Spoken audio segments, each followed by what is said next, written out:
Recently I had to bring Dr. Greggs in to my office to discuss kind of an alarming trend that's been occurring the past few years. We got where Dr. Gregg had trouble having his classes make,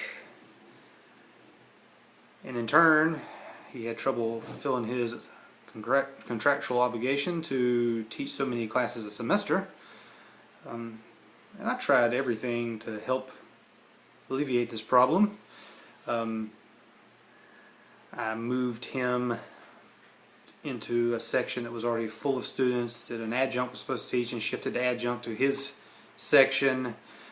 At the last minute I even took his name out of the course bulletins. A lot of this trouble came from kind of Dr. Gregg's reputation with students.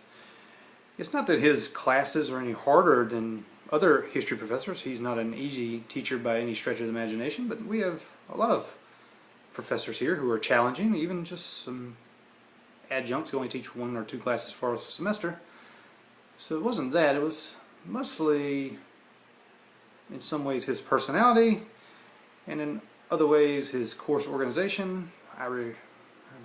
In the college that I'm the dean of, I get all the student evaluations for all the professors, and there's a good 30 of us in the college, and by far Dr. Greggs receives the most complaints. And of course some of them you take with a grain of salt, but after so many years you start to see a pattern emerge in these complaints, and given his low enrollment you can see that his reputation is following him through the campus and in through the years. Students talk about which professors to take and which not to take.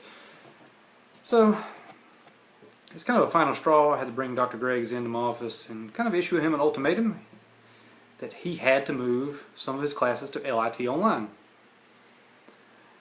And this is kind of the last step here. It's kind of the last idea I had. And I figure if he moved his classes to LIT Online, because his classes would have a better chance of making it. And I'm not talking about all his classes, just a few of his classes. There's some of the upper level history courses. We don't have that many history professors. In fact, he's the main one. And some of the upper division history courses, which we don't have many of because LIT is mainly a STEM school. But we have a few we offer, mostly to education majors. And Dr. Greggs is the only one that teaches those classes. Those classes always make. But he also has to teach Western Civs for us. We just don't have an option given the low number of history professors we have. And those classes of his almost never make. So I thought if he could move some of those Western Civ classes to LIT Online, they'd have a better chance of making. LIT Online has students all over the world, all over the country, and hopefully many of them would not know Dr. Gregg's reputation. So his classes would have a better chance of making. So I sort of issued him an ultimatum, and I knew he wasn't going to take the news well. He's not the guy who I would say would be the most receptive to change. And so, but I offered to get him some help. So I kind of told Dr. Gregg he had to contact the Center for Teaching and Learning, specifically Miss Jessica Harlow, our instructional designer here on campus. Miss Harlow's only been on campus for roughly 6-7 months, but she's been great. She's helped a lot of our adjunct professors move classes online, or for new adjuncts to develop courses. She's helped some full-time professors create kind of the flipped classroom model.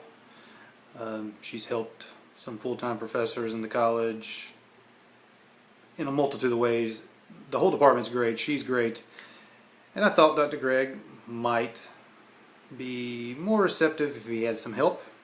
He wouldn't feel like he was in it by himself.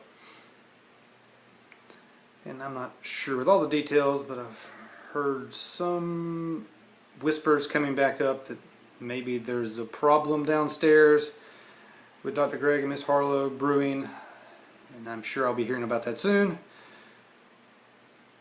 But hopefully this can all work out, because Jason, Dr. Greggs, and I have known each other for many years. I consider him a friend, and it's really put me in a difficult situation now, him and I coming up through the ranks together a little bit, being hired at the same time. Our families know each other, but now, I have to make the best decisions that are for the college and the university, and I know the university really values Dr. Gregg's employment here at the university. I mean, it does look good having Harvard professors on your campus. But, that being said, I also have a job to do as a dean of this college. So, we'll see how this turns out.